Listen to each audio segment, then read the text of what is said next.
Good morning. Today is 26th March 2026. Let's get straight to the market drivers that matter for today's session. बात करते हैं geopolitics की। तो United states ने Iran को एक 15 पॉइंट सीज फायर प्रपोजल दिया था जो मिडल ईस्ट टेंशंस को काम करने के लिए कोशिश थी, लेकिन ईरान ने इस प्रपोजल को रिजेक्ट कर दिया, जिससे अनसर्टेनिटी अभी भी बनी हुई है, स्पेशली एनर्जी मार्केट्स में। ऑयल प्राइस ने सेशन के दौरान काफी वोलेटिलिटी दिखाई। ब्रेंट क्रूड पहले $100 के नीचे स्लिप हुआ, लेकिन बाद में रिकवर करके $102 पर बैरल के आसपास क्लोज हुआ। मार्केट अभी दो अपोजिंग फोर्सेस के बीच में है। एक तरफ डी एस्केलेशन के होप्स हैं और दूसरी तरफ सप्लाई डिस्ट्रप्शन का रिस्क भी बना हुआ है। सेफ हेवन साइड पर स्ट्रॉन्ग मूव देखने को मिला।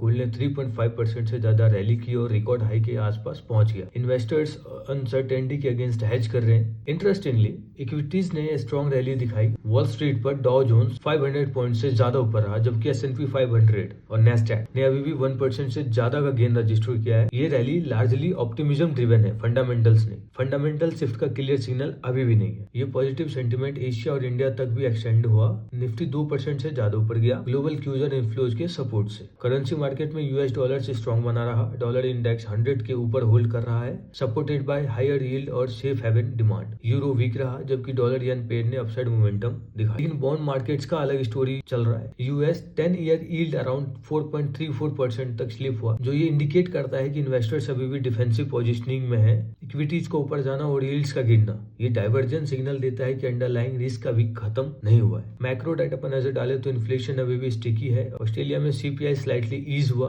लेकिन एलिवेटेड रिस्क पर है। यूके में इन्फ्लेशन स्टडी रहा with a slight increase in core readings. Policy front पर ECB प्रेसिडेंट क्रिस्टीन लेगार्ड ने स्ट्रॉन्ग डोमेस्टिक डिमांड और फिजिकल सपोर्ट की जरूरत पर जोर दिया है, स्पेशली जब ग्रोथ मोमेंटम वीक हो रहा है। ओवरऑल पिक्चर ये है कि मार्केट अभी भी दो नैरेटिव के बीच में बैलेंस कर रहा है। एक तरफ डोमेस्टिक ऑप्टिमिज्म है, दूसरी तरफ persistent risk from inflation, energy और ग्लोबल ग्रोथ। तो आज का की क्वेश्चन ये रहेगा कि क्या रैली सस्टेन करेगी या सिर्फ टेम्पररी पोजिशनिंग मूव है। तो बात करते हैं ट्रेडिंग प्लान की। Let's quickly map today's setup. Market अभी सरफेस पर स्ट्रॉन्ग दिख रहा है, लेकिन गोल्ड, बॉन्ड्स और डॉलर की स्ट्रेंथ क्लियरली सिग्नल कर रही है कि अंडरलाइंग रिस्क अभी प्रेजेंट है। इसलिए क्लीन सेटअप अप ट्रेंड नहीं बल्कि पोजिशनिंग ड्रिवन मूव है। आज का कोर थीम है optimism versus uncertainty. Direction clear नहीं मिलेगा, लेकिन सेलेक्टिव वोलेटिलिटी जरूर दिखेगी। इक्विटीज में अपसाइड कंटिन्यू हो सकता है, लेकिन हाईज परचेज करना अवॉइड करिए। पुल बैक्स पर ही बेटर अपॉर्चुनिटीज मिलेगी। कमोडिटीज में गोल्ड स्ट्रॉन्ग है, लेकिन एक्सटेंडेड लेवल्स पर एंट्री रिस्की है। डिप बाइंग अप्रोच रखे। ऑयल अभी हेडलाइन ड्रिवन है, तो वहां अननेसेसरी एक्सपोजर अवॉइड करना बेटर रहेगा। करेंसीज में डॉलर स्ट्रॉन्ग बना हुआ है, लेकिन मूव काफी एक्सटेंड हो चुका है। फ्रेश ट्रेड्स में सेलेक्टिविटी जरूरी है। इंडियन ट्रेडर्स के लिए ग्लोबल क्यूज की वजह से गैप अप ओपन पॉसिबल है। ओपनिंग मूव को चेंज करने की बजाय इंट्राडे पुलबैक्स और कंफर्मेशन बेस्ड सेटअप्स पर फोकस रखें। MCX में गोल्ड डिप्स अपॉर्चुनिटीज दे सकता है, जबकि अब क्रूड में वोलेटिलिटी हाई रहने वाली है। न्यूयॉर्क सेशन आज भी की रहेगा, जहां से रियल मूव्स आ सकते हैं, तब तक मार्केट रिएक्टिव रह सकता है। तो ओवरऑल अप्रोच सिंपल रखें, सेलेक्टिव रहिए, अग्रेसिव नहीं। That's all for today.